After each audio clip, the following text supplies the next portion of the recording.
So this is the Sanyo HD2 camera, and I'm testing it on a boat in Copenhagen to see if it works in a tourist destination.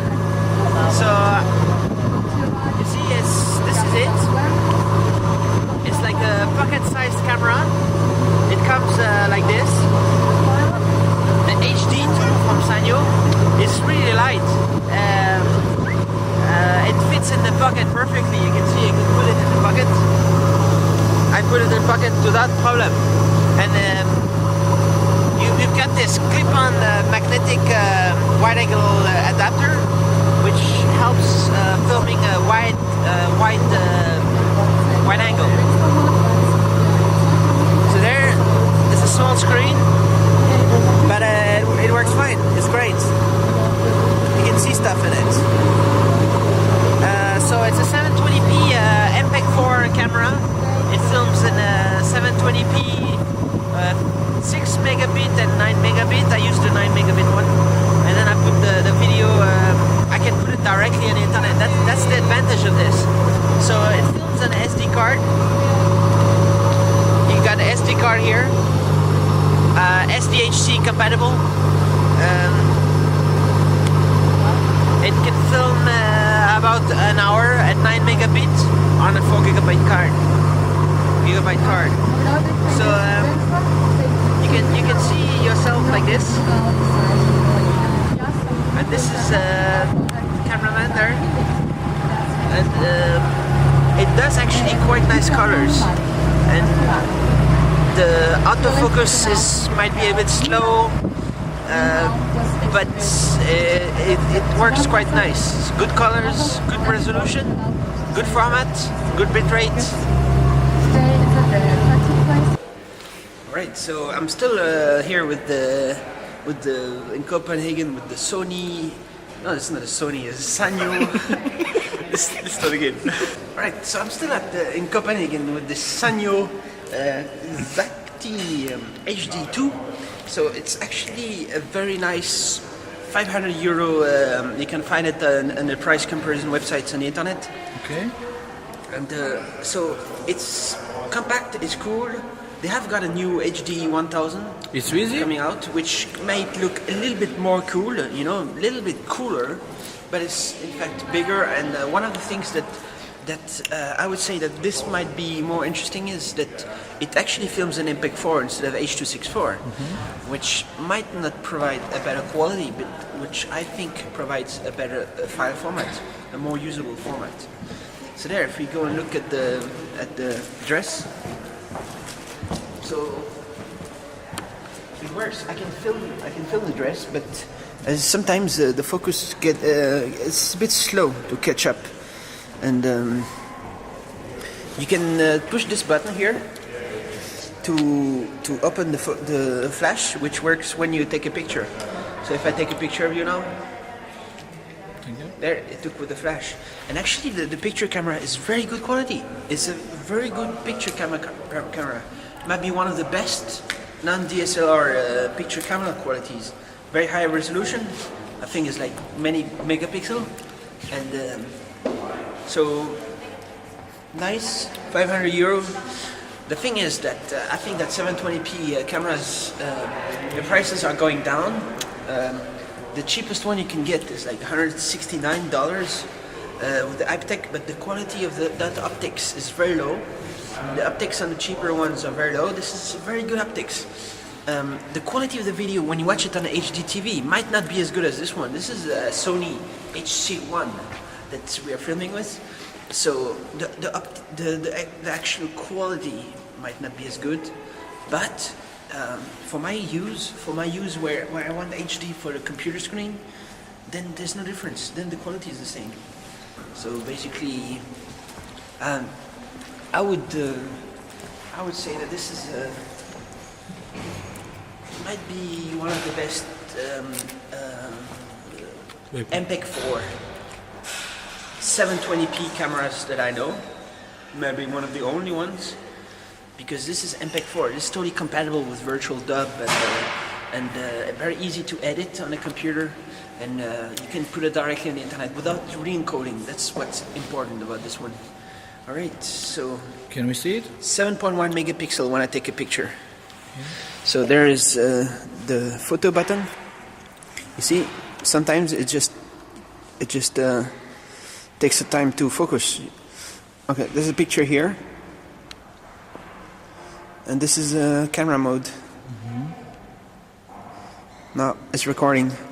So each time I hit start and stop, it will make a new .mp4 file, which you can actually rename to .avi, and it does exactly the same. And and you can splice them together with some software that you can find on the internet. Just splice them into one large file. So if you don't want to do advanced editing, it's just perfect. Just do a few .mp4, put them together, make a long video, put your credits very fast. It joins the different MPEG-4 files. And there is the lens cap. It's a practical thing to just have it like this. And like this, the camera fits perfectly in the pocket. There, it's just a small camera, and fits in that kind of pocket. It even fits perfectly in a normal business pants. My business pants. This is fitting in there. I mean, looks like I have a big purse, but it's okay. I mean, I can put it in there also. Yeah. Ask if they like it. All right, but nice Danish design. There, if you like to play in, what is this, Senegal or something? Yeah. And all right, nice, okay. Go. All right, so I've been using this actually for the past week at the Consumer Electronics Show in Berlin, the IFA, and it's been very useful to be able to. Should we walk down? Okay. Let's go. It's been very useful to be able to simply shoot in HD and put the video directly through the SD card, put it in the computer, and then be able to upload it directly on the internet. It's very useful. And that's not something you can do with the HDV, like this camera, for example. You need to capture first, it takes a long time. So it actually, that's a practical thing about this, is like solid state. It captures to a file that you can digitize directly, copy and paste, put on a computer. And that's the basic advantage that I think of this kind of HD camera compared to HDV, which is kind of more difficult to use. This is 25 megabit per second HDV. This one is only 9 megabit per second, but the codec is better. So definitely MPEG-4 is better than MPEG-2. This is MPEG-2, this is MPEG-4. And MPEG-4 I really think is better than H.264, is more usable on a normal computer. So I would say that, as far as I know, so there's a Sanyo, Samsung's got a new one, Sony and Panasonic have VPC-HD cameras, and Canon also has some stuff. But I'd say that this might be more useful than the 1080i VPC-HD cameras. This is 720p. It's definitely good for video bloggers. This is still the Sanyo HD2, and so this is it. This is it close up. You can see that's how it is. You can buy it today for 500 euros. You open it up, and it's ready to record. And there, actually, it's in the play mode, so move it around to record. There you can see that I am recording. I mean, I could record by just pushing this button here. That's what I will do now. Records to the SD card. And you see there's some HD and normal switch. There's high sensitivity, which means we can try it out. It means that it's more sensitive. I'm not sure what that means. And here is on and off. And let's close it down. You can see that the battery indicator, the power indicator shows that it's shutting off. Here's where you put the battery. Here's where the battery comes in.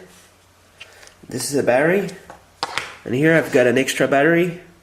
So one battery lasts officially about 1 hour and 25 minutes.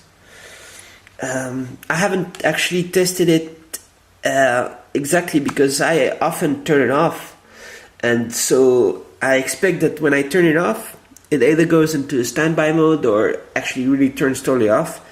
And so I'm able to use, when I was last week at the IFA, I was filming. It took about 2 batteries lasted the whole day, and I was filming 1 to 2 hours per day, so that's fine.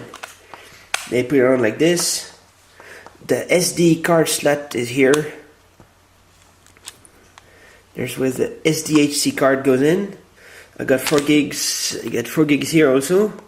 And this is a nice little 4 gig card from SanDisk. You just click it like this, and it's a USB, goes directly into the computer. So just get a few SD cards.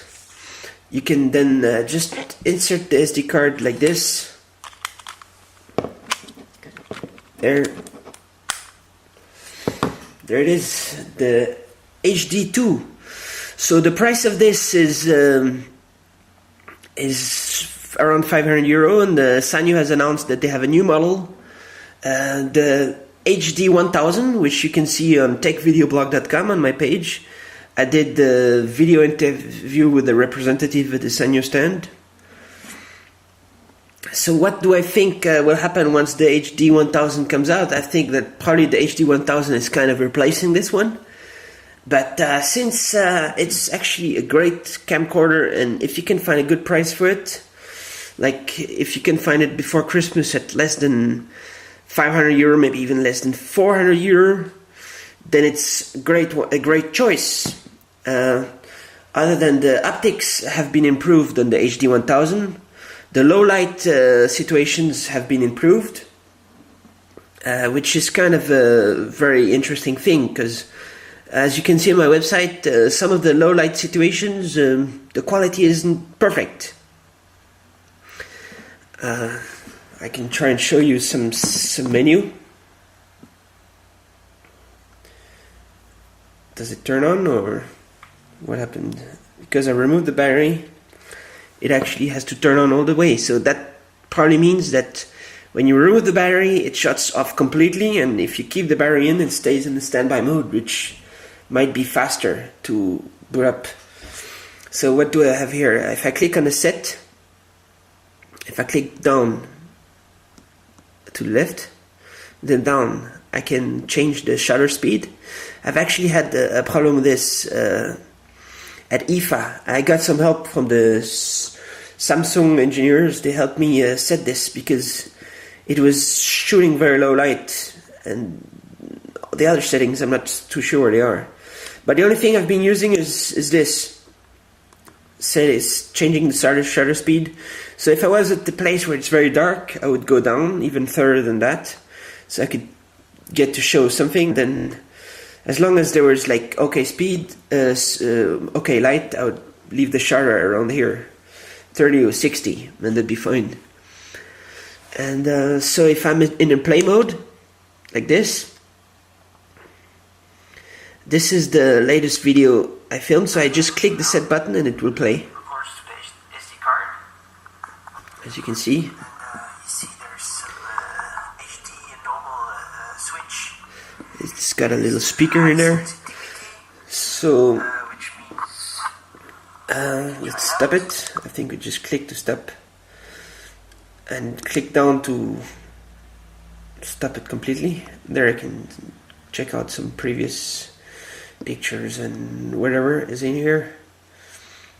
Alright, let's check if there's a video somewhere. No video, sorry. Alright, so that's basically what I was using. There's a menu. That's where you can set some things. But in the 1 week I was using this camera, I haven't really figured out so much out of this. I just leave most of the stuff where it was when I got it. Stabilizer,